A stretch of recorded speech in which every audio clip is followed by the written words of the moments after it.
আসসালামু আলাইকুম ওয়া রাহমাতুল্লাহি ওয়া বারাকাতুহু। দর্শক, আমি আসছি নতুন প্রজেক্ট তিস্তা রেসিডেন্স।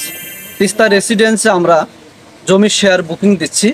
আমাদের এখানে বুকিং নেওয়া হচ্ছে 8.5 কাঠা জমিতে। আমরা এখানে প্রতি ফ্লোরে 4টি করে ফ্ল্যাট করব। আমরা G+8 বিল্ডিং করব এখানে। তিস্তা রেসিডেন্স এই প্রজেক্টের লোকেশন ঢাকা উত্তরখান চানপাড়া বাজার, পলমল গার্মেন্টসের অপোজিটে, পূর্ব চানপাড়া আবাসিক সোসাইটি। এই এরিয়াটা একটা আবাসিক সোসাইটি। এখানে সবগুলো প্লটের সামনে এভাবে রাস্তা রেখে এই প্লটগুলো করা। এখানে প্রচুর পরিমাণ বসতি আছে, আশেপাশে বাড়িঘর আছে।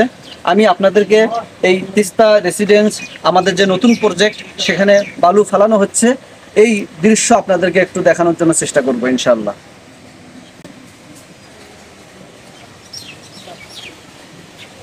আপনারা দেখছেন তিস্তা রেসিডেন্সে আমরা বালু ফেলাচ্ছি। তো এখানে জমির শেয়ার বুকিং চলছে। আপনারা যারা স্বল্প মূল্যে দেশ এবং দেশের বাইরে থেকে যারা একটি জমির শেয়ার ক্রয় করতে চান, তারা আমাদের এই তিস্তা রেসিডেন্স প্রজেক্টে নিঃসন্দেহে আপনারা নিষ্কণ্টক একটি জমিতে আপনারা জমির শেয়ার বুকিং করতে পারেন। এখানে আমরা জমির মালিকানা সাবকবলা রেজিস্ট্রি করে দিব এবং সদস্যদেরকে নিয়েই আমরা নির্মাণ কাজ এখানে পরিচালনা করব যৌথভাবে। এখানে একটি শেয়ারে একটি ফ্ল্যাট হবে।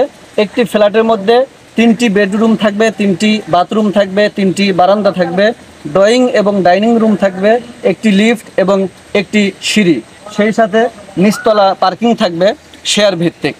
আপনারা যারা দেশ এবং দেশের বাইরে থেকে একটি নিষ্কণ্টক জমিতে জমির শেয়ার খুঁজছেন, তারা আমাদের এই তিস্তা রেসিডেন্স ভিজিট করতে পারেন। আমাদের এই প্রজেক্টটি 8.5 কাঠা জমিতে হবে। এখানে কর্নার প্লট, 2 দিক দিয়ে 20 ফুট করে রাস্তা আছে। একটি রাস্তা হবে দক্ষিণমুখী এবং আর একটি রাস্তা হবে পূর্বমুখী। 2 দিক দিয়ে 2টি রাস্তা। এটাও 20 ফুট রাস্তা, এটা পূর্ব পাশে, এবং এটা 20 ফুট রাস্তা দক্ষিণ পাশে। তো আমরা এই বিল্ডিংয়ে 2 দিক দিয়ে গেট ব্যবহার করব। পূর্ব দিকে একটি গেট থাকবে এবং বিল্ডিংটি হবে দক্ষিণমুখী, দক্ষিণ দিকে একটি গেট থাকবে। আপনারা যারা এরকম একটি জমিতে জমি শেয়ার ক্রয় করতে চাচ্ছেন, তারা আমাদের সাথে যোগাযোগ করবেন। জমির শেয়ার মূল্য প্লাস আরও বিস্তারিত জানতে স্ক্রিনে দেওয়া নাম্বার থাকবে, এই নাম্বারে যোগাযোগ করে প্রজেক্টটি ভিজিট করার জন্য অনুরোধ করা হচ্ছে।